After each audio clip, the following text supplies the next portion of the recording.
With rants and raves, you'll be okay. And today is your lucky day. It is rants and raves with Gary K.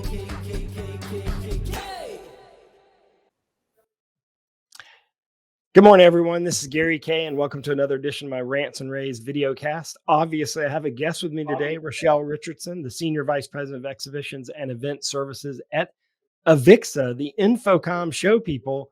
Rochelle, how are you? Gary, I am doing well. It is so good to see and speak with you. How are you doing? I'm doing great. I mean, hey, if I can stay healthy and we can ride the wave to Infocom that was created by ISC, I think we're all going to be excited. This is going to be a phenomenal show. But actually, we're not here to talk about Infocom. We're here to congratulate you and talk about an award that you just recently received from IAEE. And I'll let you tell them what IAEE is. But you received the Diversity, Equity, and Inclusion Impact Award winner after serving some time, a lot of time in helping them with DEI. Talk about first off, who is IAEE, and tell us a little bit about what you've done with them. Thank you, Gary, and thank you for the congratulations. I'm very proud of the work that I've been able to do, but not just singularly. I've worked in conjunction, of course, with the International Association of Exhibitions and Events. And I'm a proud member, and I've been a member for, over 20 years. And it's been an honor to serve on the Diversity, Equity, and Inclusion Committee. I have also have been the recent past chair and have had the opportunity to represent our industry, but also the thousands of people around the world, right, we look to have and provide equal representation. People that are in underserved communities that have been marginalized, and bringing the opportunity for just to create equal opportunity around the world. And it's been my pleasure to be able to do so for the exhibitions and events industry. Well, congratulations on the award. It is no secret that a lot of times convention centers are actually built in areas with a lot of the underserved community, and I think it's interesting. I think that dichotomy of bringing the business to those underserved communities, but also the fact that they don't attend those shows in a lot of cases, or they're not part of the industries that we're in. I think that this is great that this is happening, and it's echoing what's happening in a lot of different places. Obviously, the tech industry has taken a beating in the last few years over its lack of diversity. Our industry, I think, is actually doing certainly much better than it was when I got in the industry. It's got a long way to go, but I'm curious. Obviously, you've been in a committee. You're serving sort of the association of trade shows in a way on DEI, and obviously, Infocom is a show. Um, I'm curious what kind of ideas that thoughts you created or ideas that came out of that could be used in our industry, and sort of where do you feel like we're going and how we could get better at this as well. Great question, and great acknowledgement to what's being done, but also the possibility of what can be done. And this is, again, just a passion.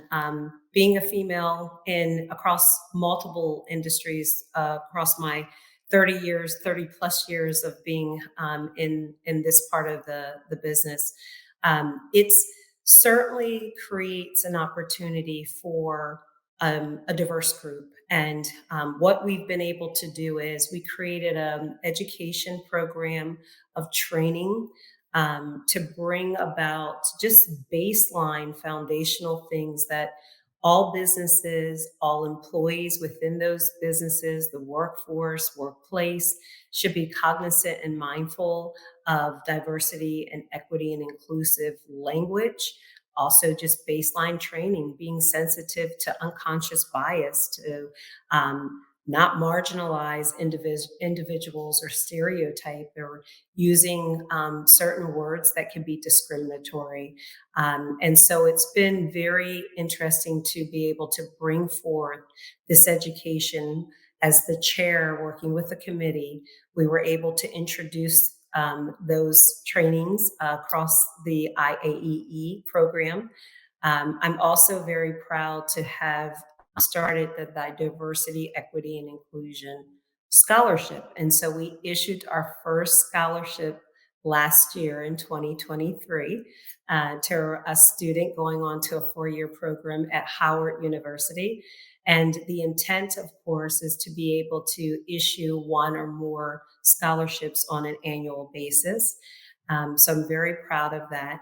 And we continue the efforts, right? We continue to bring visibility starting now at the high school level on the opportunity for not only just the exhibitions and events, but because I have the honor to represent audiovisual, I can also talk about audiovisual and integrated experiences being a part of AVIXA and bring visibility that these are two great industries that young adults have the opportunity to be a part of. And it doesn't take much. And so that's where just bringing visibility to all of the different companies, the different opportunities across the AV space, as well as the exhibitions industry, been able to talk about why it's so important that we are representing not just those that may live in affluent areas or certain audience demographics, but that we're able to represent Blacks and women, people of color, the LGBTQ community, Latino and Asian,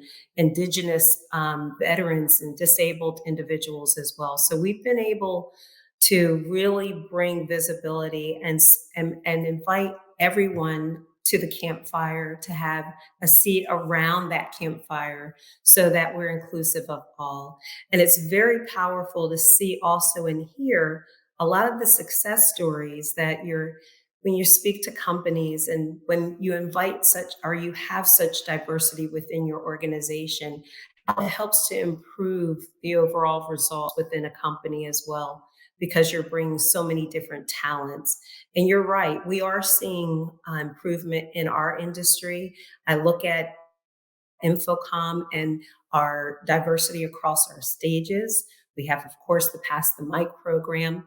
We also have a great turnout at the Women's Council breakfast, not to mention our diversity and inclusion, equity and inclusion events that we host at Infocom. And then we also have a lot of sessions about having AV be ADA compliant and why that is so important. And so we'll continue to offer that. We partner when we're at Infocom with the convention center. We have bathrooms for everyone. We make sure that there's clear signage throughout the campus. And we're also very mindful of having inclusive language so that we can appeal to a very broad audience. We're seeing more women than ever participate at Infocom, and we're seeing more women in the AV industry, which is also a big plus. Yeah, and interestingly, VIXA and Infocom are ahead of the curve a little bit on this. I mean, I remember back in 2021, you actually had an inclusion statement that you asked manufacturers to sign and integrators to sign about, about equity in general in our industry, to committing to it. What you did last year at the esports is a good example of that, right? You include HBCUs as part of the esports program, and actually they were the ones that were competing on the show floor. And I think esports is actually a microcosm for sort of like a lot of things in our industry that can be solved, because I see the kids that are playing esports. They are a lot of times kids that are marginalized and kids that aren't athletes and kids that aren't the valedictorians, salutatorians of their classes, and that I think that whole thing, that whole concept brings them together. And of course, as you alluded to, the DEI work that AVIXA has and Infocom has a committee, and I think that it's really cool what you're doing. I still want to go back and congratulate you, because you're representing our industry in IAEE, and I think that's pretty awesome that we have that representation there from you. And our show is kind of known internationally because of that. That's really kind of cool. But I'm curious, for those watching, how can they get involved? What exactly do they do? Because we still only have a handful of women owners in our industry. We have even less people of color owners in our industry. Ultimately, this is not a 2-year solution. How do we get involved? Where do we turn to it at AVIXA and on avixa.org, and where can we sign up and what can we do? Well, great question. And I will just say this, AVIXA has a dedicated page to what we're doing around diversity, equity, and inclusion. AVIXA is very intentional. And I was recently asked as a part of an editorial coverage on diversity, equity, and inclusion for Black History Month by Trade Show News Network. What am I proud of that AVIXA is doing? And so AVIXA is ahead of the curve, and we are, again, intentional about what we're doing.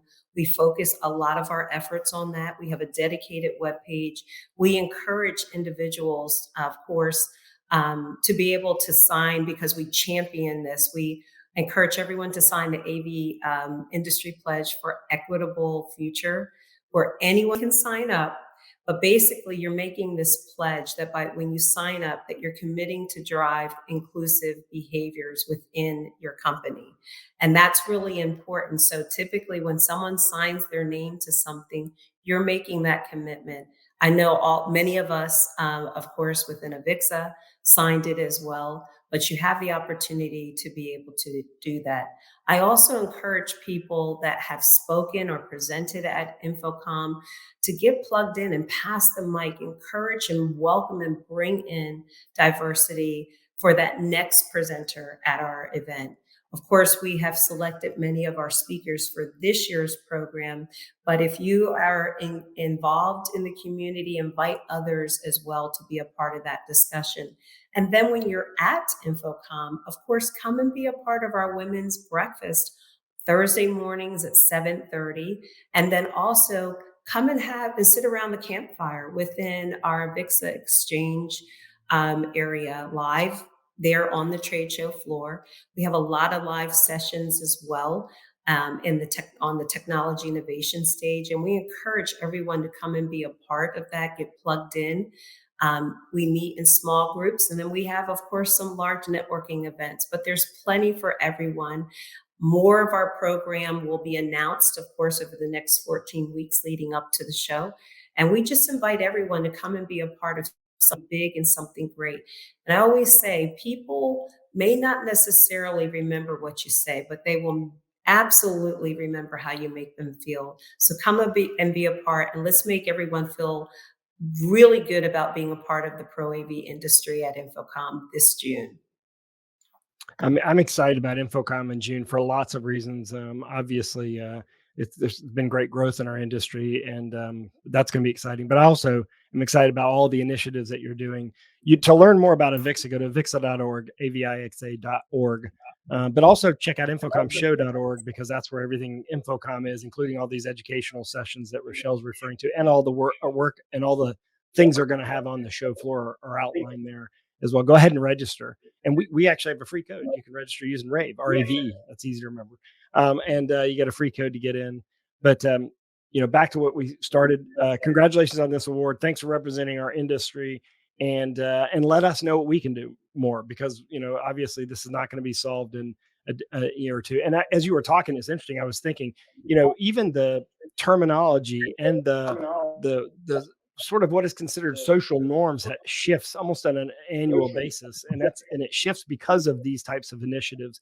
The things that we would do at an InfoComm. I mean, I remember only 10 years ago complaining about large display manufacturers having content on their displays that was considered inappropriate, right? That nowadays they wouldn't even consider doing it, but back then some manufacturers would. It just shifts, and I think it's great that these kind of initiatives exist to sort of help old people like me get educated on what is normal and what is not normal any longer, but also to help the young people like Emily, who's producing this, come into the industry and do great things in the future. So thank you, Rochelle. I really appreciate it. Thank you, Gary. It's my pleasure. And I'm glad that you're putting the spotlight on this, because it really does make a difference. And it really does help to see for the young rising professionals to see that they have a place as well and can connect. And we, of course, encourage that. We'll have some programs for rising professionals, career empowerment. So we're looking forward to all of that and everyone being a part of it at InfoComm. Thank you. All right. Again. Well, look, we'll be there. We're going to cover it thoroughly. Just go to ravepubs.com if you want to see what we did last year at InfoComm, ravepubs.com/InfoComm. You can see all the coverage there. Otherwise, stay tuned. Watch our social feeds and websites and stuff like that, and shows that we're doing. Rochelle, thank you very much for joining me today. I really appreciate it. Thank you to Emily for producing this.